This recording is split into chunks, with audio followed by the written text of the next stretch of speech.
Leading in Ministry is a video podcast designed to share anecdotal information that helps equip leaders in practical ways. Personal stories help drive the points home while making it both entertaining and informative.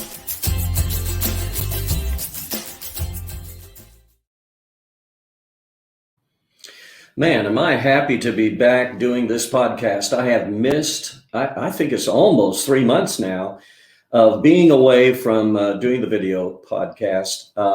And the reason for that is I had to face some challenging personal issues over the last 3 months. My brother was killed unexpectedly in a truck accident.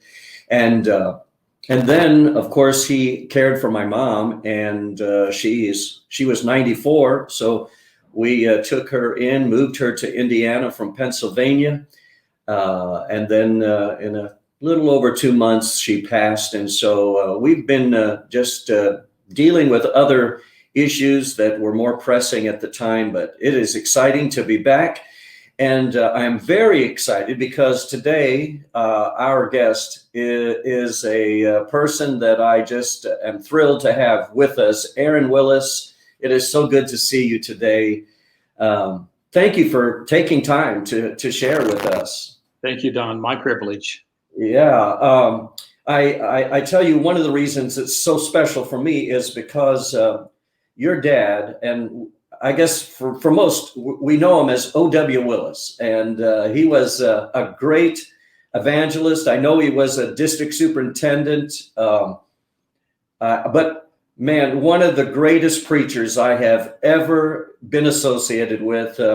I tell you this, I had some, at that time, there were cassette tapes, and I had several cassette tapes that I would listen to over and over and over again of him speaking, and just one of the greatest powerful preachers of all time for us. And so it's obviously an honor that we get to have time with you today with that connection. But I know that you've been a district superintendent. You've pastored, of course, a district superintendent in the Wesleyan Church. But and now you're a pastor at large. What are you doing these days? Give us a little bit of background to that, would you? Don, I retired from active ministry about 4 years ago, but I'm still engaged in ministry, a little more selective now, traveling in and out of Bangladesh, doing some work with the emerging church there, mentoring the national leader, training pastors and such things, helping them to raise support. I'm doing pulpit supply and beginning to do some writing. So those are some of the more select things that I'm doing in ministry now. Yeah. Well, let's jump right into the subject because I'm very excited about what you are going to talk about today. And to just put it in a nutshell, the thought is, what does the church look like moving forward? That's a really concerning thought because there's a lot of things that are changing, and it feels like it's at warp speed in the moment that we're living in anyway. And so I'm very interested in knowing what you're going to share. For me, when I think about the church and the things that are happening, I know recently in a staff meeting here at the church where I'm at, we even talked about this. It was the mission of the church, especially during the pandemic. It was so easy for us to get off mission and make something else seem to be what really was our mission when it really wasn't, but it began to feel that way, and you have to make those adjustments. So, but tell me, what do you think the church is going to look like as we move forward? Give me some thoughts there. I think, despite the trying and difficult times that we've been in, that these are certainly exciting and encouraging times for the church in terms of potential ministry. The best always has its greatest potential in the worst of times. So I think there are exciting days ahead for the church, but I certainly don't think that they're going to be easy. The term warp speed, terms tend to get overused, but that's probably one that we're going to hear a lot about, because this is a time of warp speed with so many things. One of the trends that has troubled me a bit, along with all of the promising prospects that I see ahead of us, and this has been a chronic kind of challenge, but it's become more accentuated, I think, in the contemporary church, and that's the lack of real focus on mission. Stephen Covey is a man who will be remembered for, I'm sure, some of his books, but he might be best remembered for a statement that many organizations and individuals have taken to heart. He made this statement: the main thing for any person or organization, the main thing. The church would do well not to let that statement being lost on it, because it's a reminder that we very much need to hear. Doing the mission is not something that we doubt. We believe in it, and we certainly talk a lot about it. But as the old adage goes, when it's all said and done, there typically is more said than done.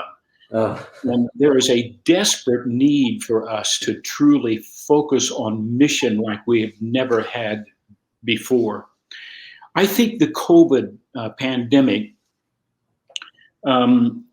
probably revealed a serious and frightening detachment from God's first priority. Jesus said, go into all of the world and preach the gospel. So our mission is to win people to Christ and to turn them into devoted Christ followers. We get that. We understand that. But the difficulty has always been putting it into practice.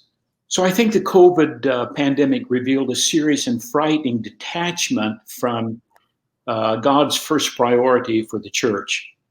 To be totally fair, there's never been a more difficult time to do ministry, at least in my lifetime, than what we've been through with the whole COVID issue.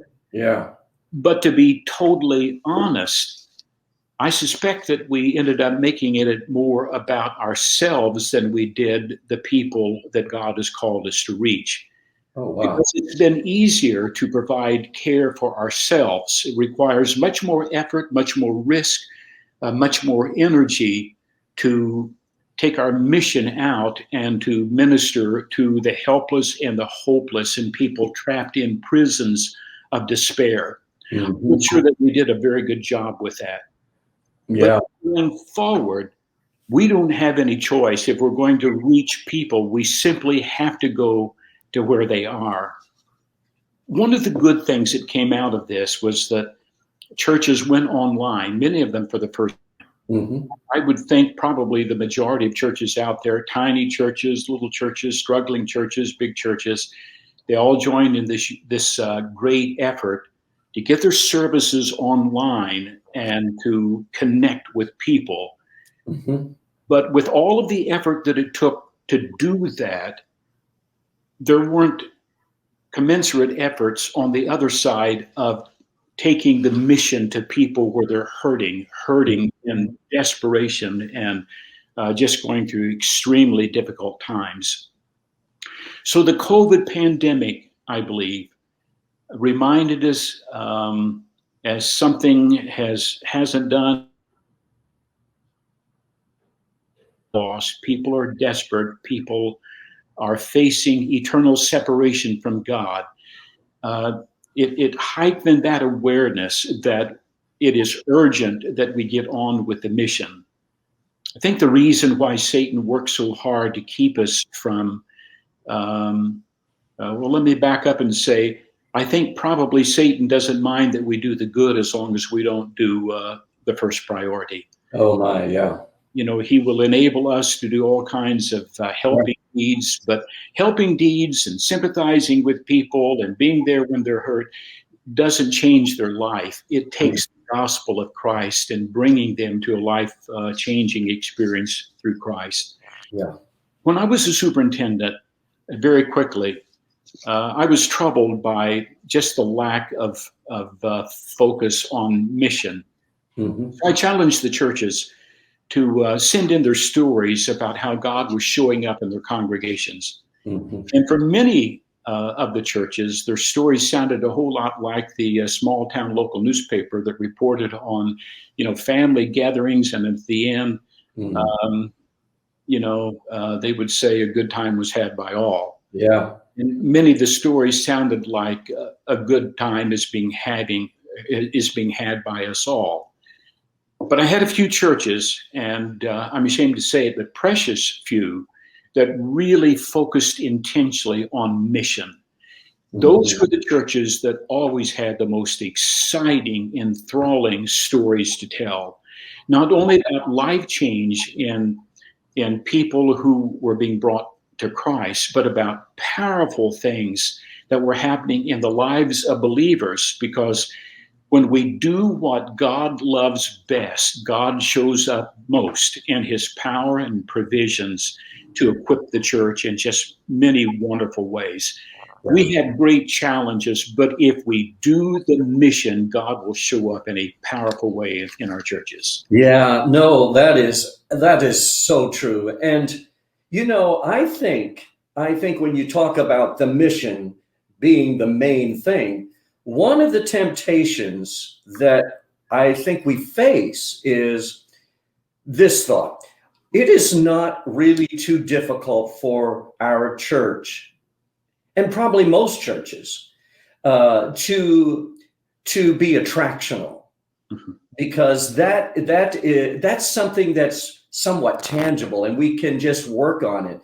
I see a downside to that as well, because we're always trying to outdo ourselves, and man, that's a tiring effort right there.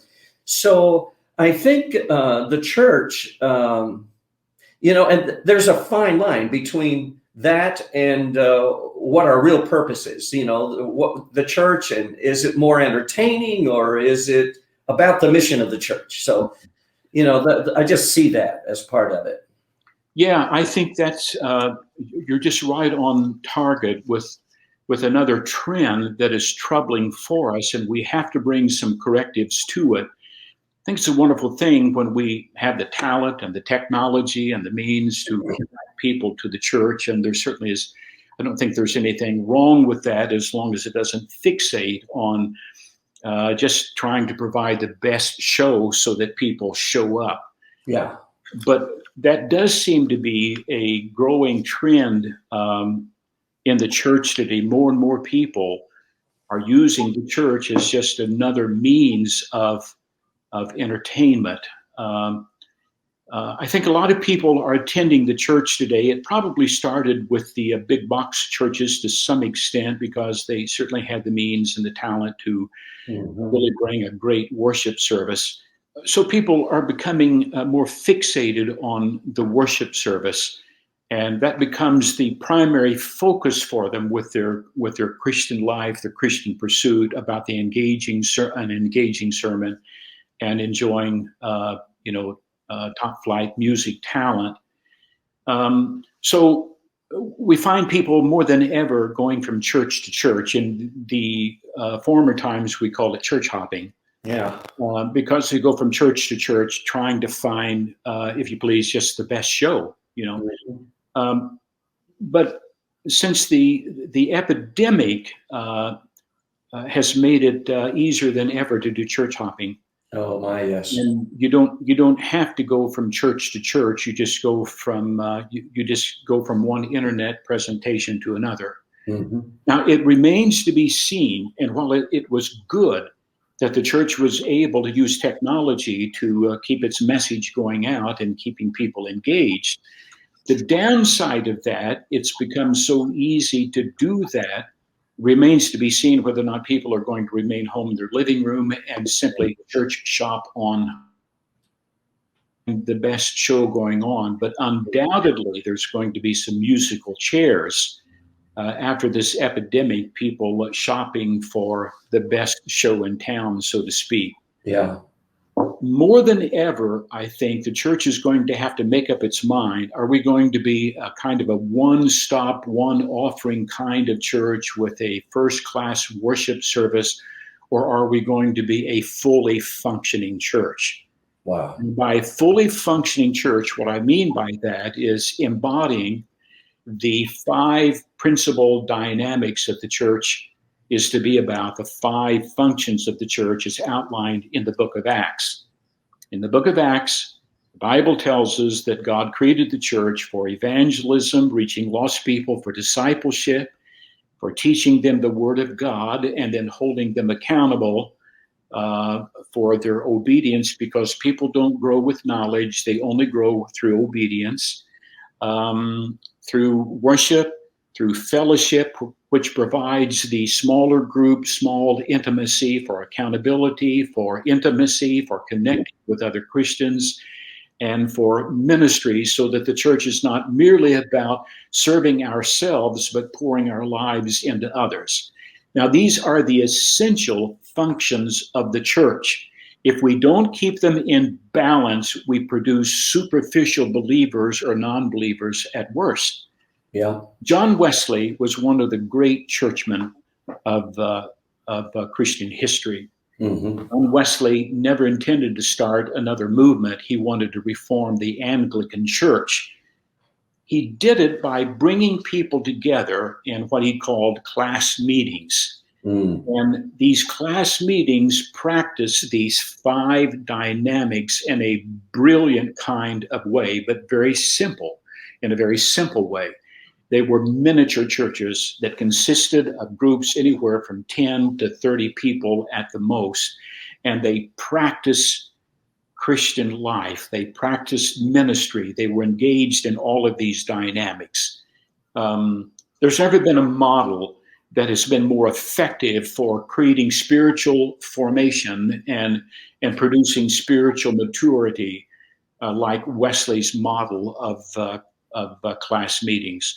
So the church today would do well to revisit that model for practicing church in a way that's effective and in a way that grows Christians.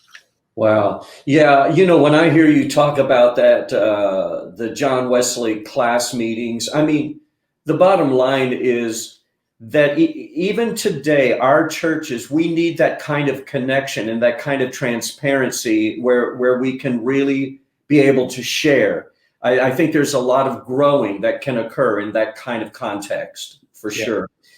There was another point that you had shared with me that really intrigued me, and it was the thought of the erosion of orthodoxy. Could you expound on that a bit for me?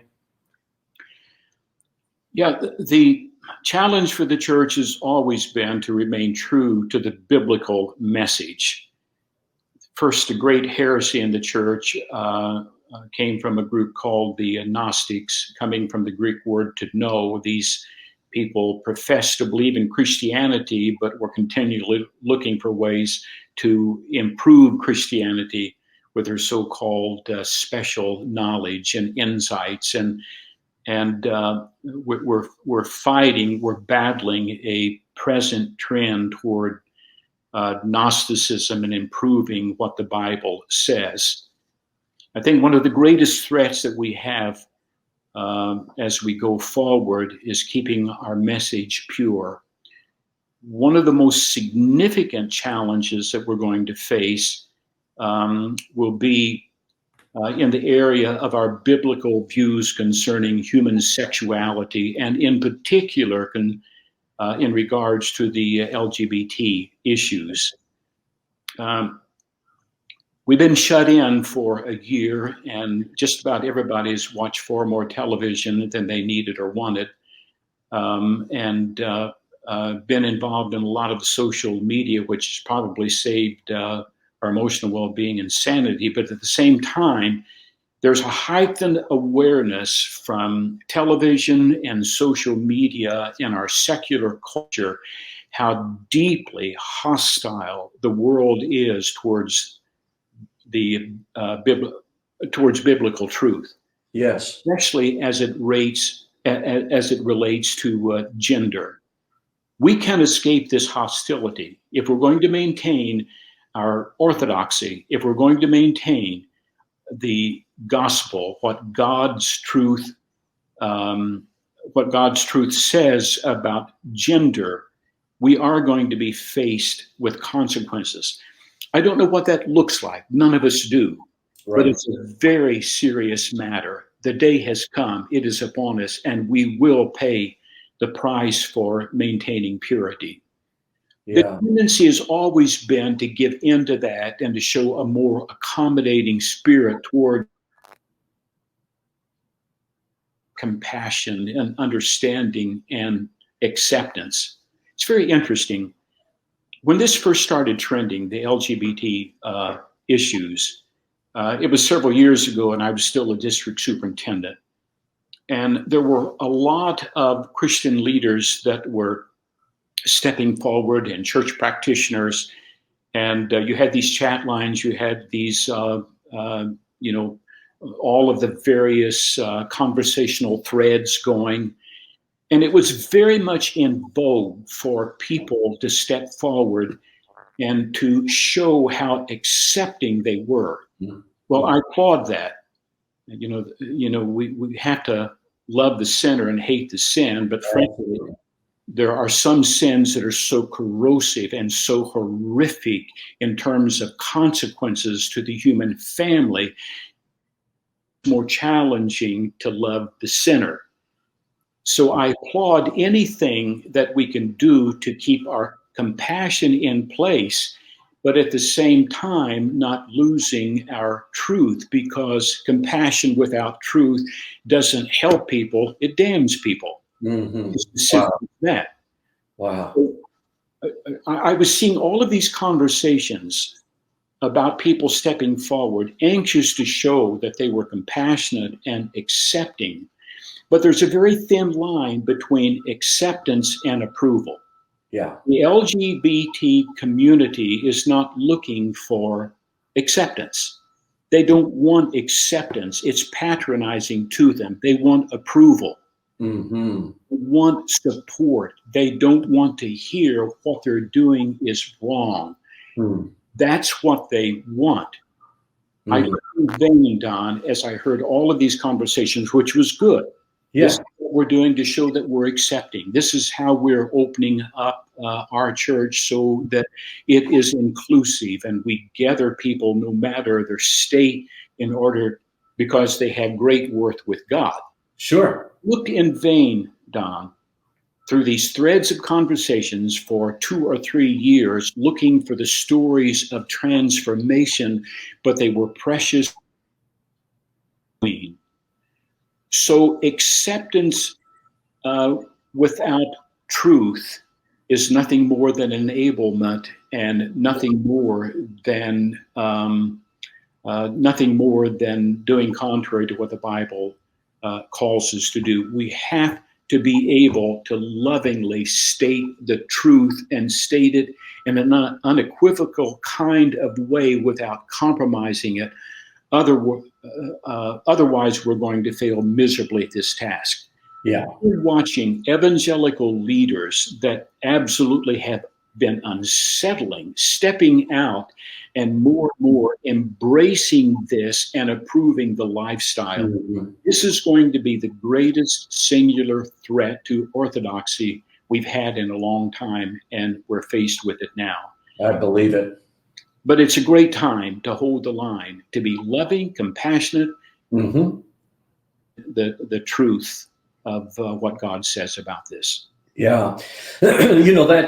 That also takes us to yet another area that has quite a bit of sensitivity associated with it too. And that is about racial tension that's in our world more than ever today. It feels like. Could you just talk about that for a bit? Yeah, I think that's another heightened awareness that this pandemic brought us, because people have been shut in, and everyone is aware of the enormous issue that this has become. And so We have news media, we have social media, we have all of this going on, and it's just pushing this agenda so strongly about racial inequality and exploiting this many times for political purposes and other things. But it has become an enormous issue. When I was a pastor, and I pastored for about 35 years, and 25 of those years were in larger church settings. I wanted very much to have more diversity, myself to be terribly adept at that, but it was in my heart, that my church really should be reflecting the demographics of my neighborhood. I don't want to be the most segregated place on Sunday morning. All right. And I had a consuming concern about that, lacked the competencies, wish that I'd worked harder on it. But my wife and I have been, just as a backdrop for what I'd like to say in just a moment, we've been attending for the last 4 years a smaller church in Greensboro, North Carolina. Several years ago, must have been about 8 years ago or so, the pastor at that time became very concerned about that as well. There was a small Black congregation, and they ended up joining in with the congregation, and that led to some additional diversification of the congregation. Present pastor Ken Klein, who has done a wonderful job in creating unity.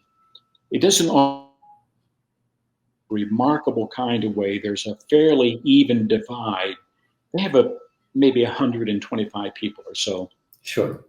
So there's a fairly even divide between Caucasians, with Asians, African Americans, and Hispanics. Wow. It's remarkable, the unity. There have been mistakes. They didn't have a book that they followed, but they did it. The disconcerting thing that I observed in going through this pandemic and having this barrage of agenda being pushed by the media, and certainly not in the biblical sense of things, but being pushed by the media, was the tension that it brought within the church. Mm-hmm.